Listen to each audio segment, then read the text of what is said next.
espesyal na araw ni Amira, ang kanyang kaarawan.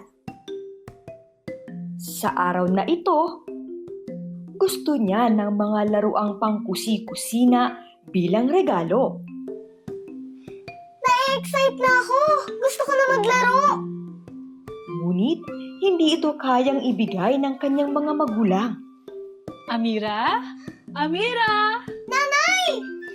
Maligayang kaarawan, anak. Ito ang aking regalo sa iyo. Sana magustuhan mo.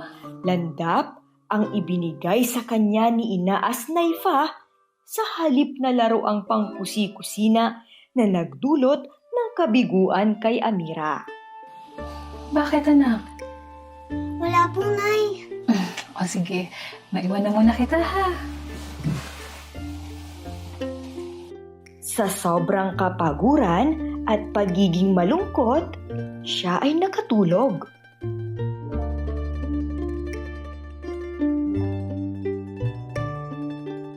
Siya ay nanaginip na siya ay tumakbo palayo sa kanilang bahay noong gabing iyon.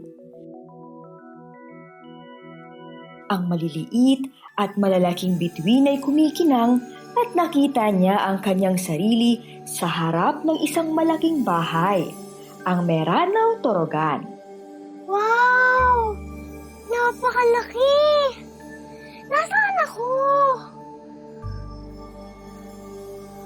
Siya ay kumatok sa pintuan, Tao po! Magandang gabi po! ngunit walang sumagot. Pagkatapos, binuksan niya ang pinto. Wow! Ang lawak! Talagang may malaking lugar sa loob ng torogan. Malapit sa pintuan ay may makikinang na 8 bilog na tanso. Siya ay naging mausisa.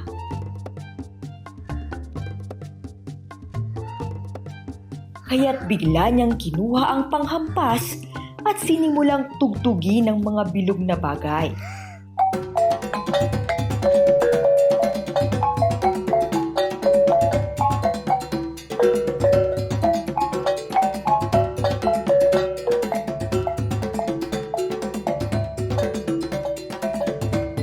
Ang musika ng kulintang ay narinig sa buong torogan.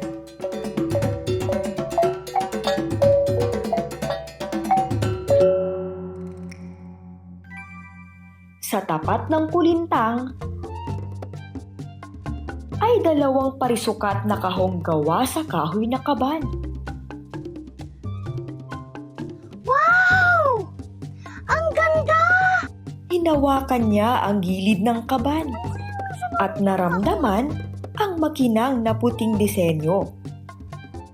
Naging mausisa na naman si Amira Ano kaya nasa loob nitong kahon? at binuksan ang mga kaban. Wow! Napakadami! Ang gaganda! At ang mga nagagandahang alahas gawa sa ginto at diamante ang bumulaga sa kanyang mukha.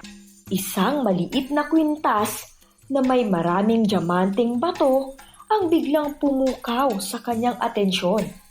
Ang ganda nito! Napakakinang! Pagkatapos hawakan ay isinara na niya ang kaban.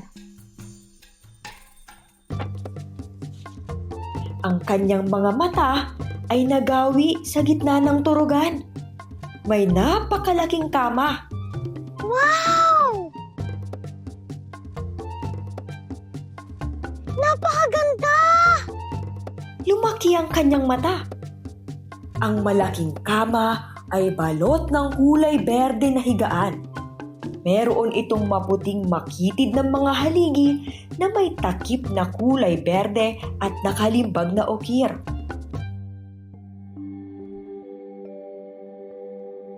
Pagkatapos makita ang mga bagay sa loob ng torogan, napagod at nakatulog siyang muli.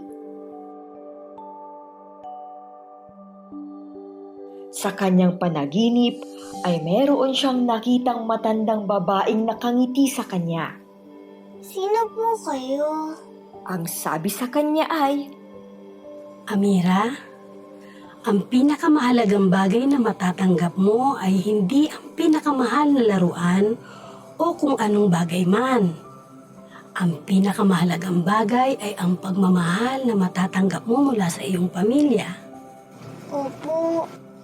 Alagaan mong mabuti ang iyong landap sapagkat ito ang magpapaalala sa iyo kung sino ka. umiyak si Amira at nang yayakapin niya ito ay nawala.